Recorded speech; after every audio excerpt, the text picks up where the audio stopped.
Ito po naman ang update sa kay Kibuloy. Yung Apollo Kibuloy na kinasuhan dahil sa qualified human trafficking. Okay, non-bailable offense. Diyan po sa Pasig Regional Trial Court at saka sa Quezon City Regional Trial Court sa kasong sexual abuses. Okay? Ngayon, dalawa yung pinag-uusapan. Una, nag-motion sila o nagpetisyon para po makalaya. Until now po, dinidinig pa ng korte yan. Nagkakaroon na po ng series hearing dyan. Kung di ako nagkakamali, parang weekly or every other day ay nagkakaroon ng hearing. Ang petisyon po ng kampo ni Kibuloy ay payagan siyang makalaya. Pansamantala o makalaya siya.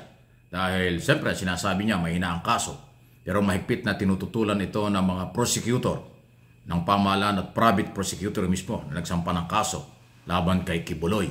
So hindi pa ho tapos yan. Pero ayaw natin pangunahan. Yan ay matinding debate, matinding laban dyan sa korte. Okay? Ako naman sa aking opinion at analysis dito, eh baka mahirapan si Kibuloy na makakuha yun. Kasi nga, ang record na isinumitin ng PNP, hindi naman siya sumuko. Siya ay naaresto matapos masokol after 2 weeks na operasyon ng PNP dyan sa compound ng Kingdom of Jesus Christ sa Davao City na naging kontrobersal at lumabas ang balita sa buong mundo. Na hanggang sa ilalim ng lupa ay hinanap siya at nahirapan ng mga pulis. In other words, ang pamahalaan, ang korte mismo na nagbigay ng warrant of arrest, hindi niya sinukuan ng matagal na panahon. Tapos, nung nagkaroon ng operation, talagang nahirapan ng mga otoridad. Kaya mahirap i-justify na siya ay mabigyan siguro ng kalayaan. Ganun pa man ang kanyang paniniwala at ang kampo naman ni Kibuloy, sabi niya sila ay sumuko. Pero ang pinanindigan ng PNP under General Torre noong panahon yon, hindi yan sumuko. Nasukol namin. Wala na siyang chance, wala na siyang pagkakataon, kaya sumuko na, kaya siya nagpakita na dahil nasukol na nila doon sa ilalim ng lupa. So yun po yung issue dyan. Kaya ako sa aking opinion lang ito, ayaw kong pangunahan ng korte, baka mahirapang makuha yung paglaya sa kanilang petisyon. Meron palang isa pa rin petisyon, yung request naman ni Kibuloy pa rin at ng kanyang abogado na pahintulutan daw o payagan daw ma-interview sa telebisyon si Kibuloy. Aba, magpapa-interview pa. Ayun ho, may development na. Ibinasura ng korte ang request na yan na siya ma-interview sa telebisyon. Hindi ko alam kung bakit siya magpapa-interview. Baka gusto magpa-interview dahil kandidato at senador yan. Ang piling at paniniwala ng kanyang mga supporters ay mananalo. Kasi meron silang sariling pakulo. Lalo na yung kanyang istasyon. Okay, wala na siyang istasyon, di ba? Social media yung SMNI, hindi naman ho television at radio station na yan. Dahil yan ay pinasara. Dahil sa fake news, di ba? So, ang pinapalabas nila ay umaangat sa survey. Ewan ko anong klaseng survey. Tapos ngayon, humihiling pa sa korte na siya ma-interview. Wow, VIP ang dating. Ibinasura na po. Tapos na yung isong yon. Yung isa, under trial sa paglaya.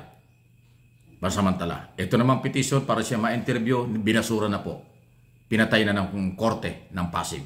Hindi pinayagan siya ma-interview sa television. Yan po ang update kay Apollo Kibuloy. Para lang akala nyo, nakalimutan na.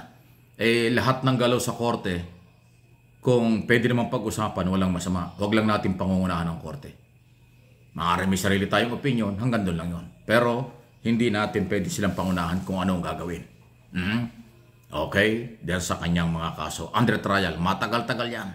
Matagal po, bibilang po ng taon yan. Hindi biro yung kasong yan. Dahil qualified human trafficking. At sabi po ng complainant, at lalo na ng abogado ng complainant ni Amanda, hindi sila papayag. At i-justify nila sa korte ang lahat ng kanilang pagtutol at paninindigan, dapat managot ang lahat ng akusado. Hindi pwedeng pagbigyan at kanilang lalabanan yan. Labanan talaga ito ng mga abogado at ng mga ebidensya at mga testigo. Kaya mahabang trial yan. Any comment, reaction, malaya po kayo. Please like and share ng video ito. Sunod na pag-usapan natin ay ito naman pong, alam naman natin na, sandali at iusod lang natin mabuti, bahagya. Alam naman ho natin na ang mga mga nangyayari ngayon ay hindi ho pangkaraniwan. Okay? Sa isyu po ng politika, pero sobra ang politika. Kailangan kasi umiral ang batas, hindi puro politika. Ang tinutukoy ko pa rin po ay itong hati-hati na. Hindi na ho naiwasan. Sabi ng Malacanang, kaya ayaw ng impeachment kay Sara Duterte, baka daw maghati-hati ang mga Pilipino. Naku, naghati-hati na po. Hindi po papayag ang mga complainant at mga naniniwala sa mga ebidensyang nakalap at lumabas na ibaliwala ito. Kaya kung ang ibang relihiyon at ang gobyerno na naniniwalang maghahati-hati ang Pilipino pag tinuloy ang impeachment, eh hinakakamali sila. Lalong maghahati-hati ang Pilipino ngayon na ayaw nila ng impeachment. Kasi dapat nilang tingnan ng ebidensya, hindi ang utang na loob or takot o kung anumang hindi ko maintindihan. Kasi dapat ang gobyerno matapang ipatupad ang batas. Dapat ang gobyerno ay sumunod sa kailang sinumpaang tungkulin na ipapatupad ang saligang batas. Pero sa ngayon, hindi ko nakikita yon. Lalo na sa isyong ito. Sa ibang isyu, ginagawa ni Pangulong Marcos ang kanyang trabaho. Sa ibang mga bagay, nagagawa ni Pangulong Marcos ang kanyang dapat gawin sa bayan.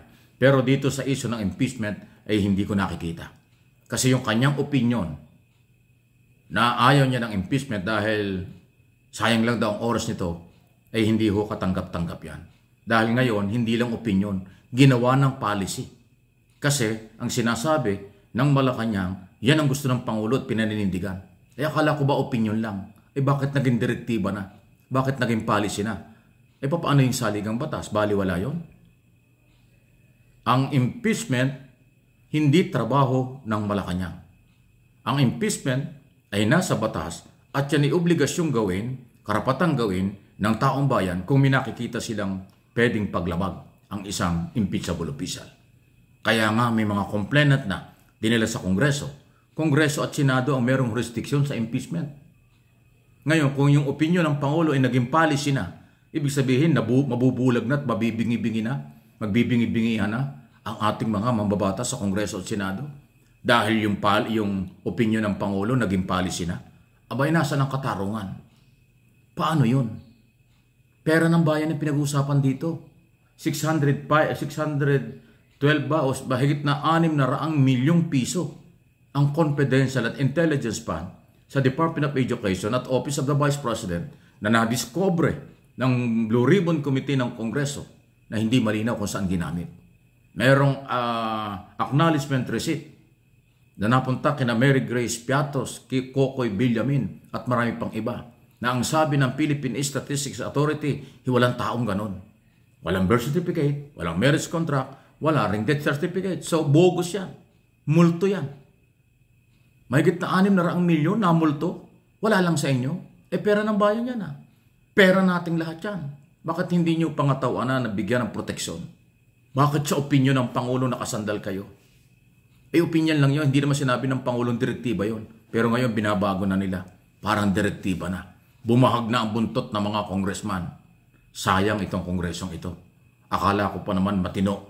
Akala ko pa naman magagaling sila doon sa Quadcom. Yung pala, bahag din ng mga buntot pagka-impeachment na ang pinag-uusapan. Please like and share ang video ito.